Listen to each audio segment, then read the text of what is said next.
human behavior is what's programming AI. So if human behavior is programming AI, maybe we should make our behavior something that we wouldn't have to be fearful of. The rhetoric about false narratives of evil robots and scary evil robots taking over is only a real thing if it's evil people programming AI. So I think we all need to just stay aware that AI is programmed by large data sets of human behavior. So we are programming AI every single time we use a device, every single time we log anything or document anything or anything like that. So to alleviate those fears, I would say it's in everyone's best interest to not just be positive, but do the right things. Like, reel it in and do the right things. Because if human behavior is what's programming the AI, and the human behavior is mostly nefarious, that's when we have a problem. When the human behavior is innocent and well-intentioned with good results and thorough and mirrors the learnings of, I don't want to say the Bible in its traditional sense from when it was written, obviously, like owning slaves and flooding the earth. That's not what I mean. But what I mean is all of the things that we believe, that we are taught to believe, or that I was taught to believe going to Sunday school, and respect your neighbor and be kind and be courteous and don't steal and don't rob and don't murder and don't abuse. All of those basic things, they remain true. All we have to do is translate the teachings of the Bible to the world as we know it right now.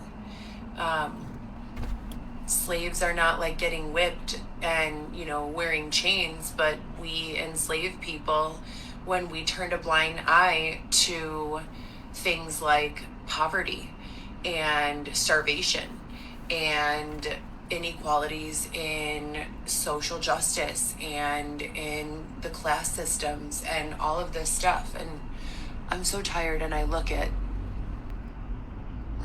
so sorry. I haven't felt pretty in like so long, you guys. I'm just exhausted, and I've gained like, I don't even know, 30 pounds, I want to say, since the last time, since before I got pregnant. I gained 60 or 70 pounds, lost 30 pounds after the baby was born. He's 3 months old now, 11 weeks. He'll be 12 weeks on Monday. And I am still like a good 30 pounds over where I want to be. So I just am feeling just really crappy. And for anyone else who's not feeling good about themselves, we got this. We're going to be good. We're going to be okay. We can get our bodies back. We can keep our minds focused. We can continue to withstand tremendous amounts of pressure until, someone steps in and says enough of this, and the pressure dies down, and then we're at that space again where we don't even remember.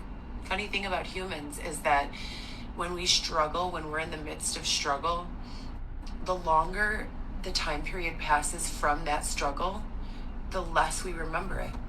We remember going through it, but the feelings associated with it, the intense feelings, they're so difficult to duplicate.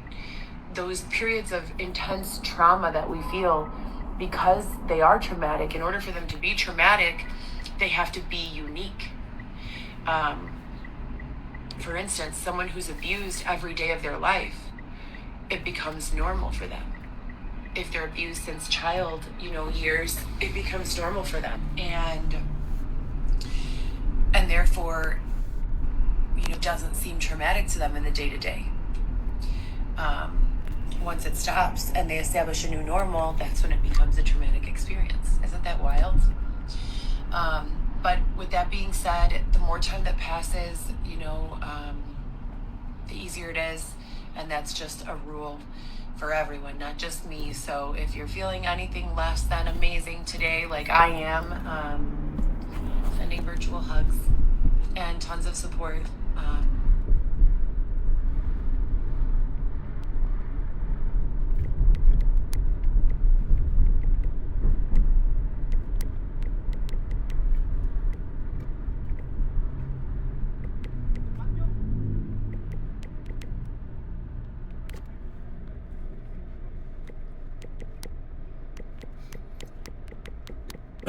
Virtual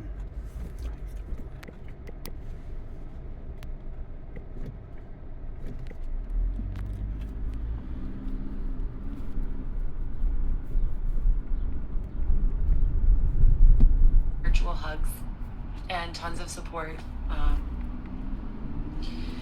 Just hang in there, you know? That's what I'm telling myself too. I'm a mother of 4 and I want to be with my children more than anything in the world. And the hardest part of it all is that I don't really have any sort of reasoning that's keeping us apart other than poverty. So if I could encourage everyone to develop digital currency and believe in it and just get behind a basic universal income, you have no idea what people are going through. And the only thing worse than having a bunch of problems or issues or adversities is going through those things without an income. So when you're looking at people with welfare and thinking that person is lazy or, you know, that person doesn't want it bad enough, I highly encourage you to take a step back and just thank God that you are not that person and that you are not dealing with those issues, because you have no idea what it's like, you know, to, number one, be poor if you don't know what it's like, and number two, to invest in yourself and teach yourself and go to college and go to school and raise your children, you know, for 15-14 years full time, and then wake up one morning and feel as though none of those lessons are applicable anymore, and you can't use them and you don't know where to go with them, and you know, you're sending out 50 to 100 resumes and not getting anywhere. So major takeaways from this live are: don't get discouraged even when you're discouraged. You know, take a moment and realize that this too shall pass, whatever. And realize that AI is being programmed by human behavior. So let's make our behavior something that we would be proud to model, you know, not something that we feel like we have to look back and be embarrassed of or explain. All right, you guys, have a great day.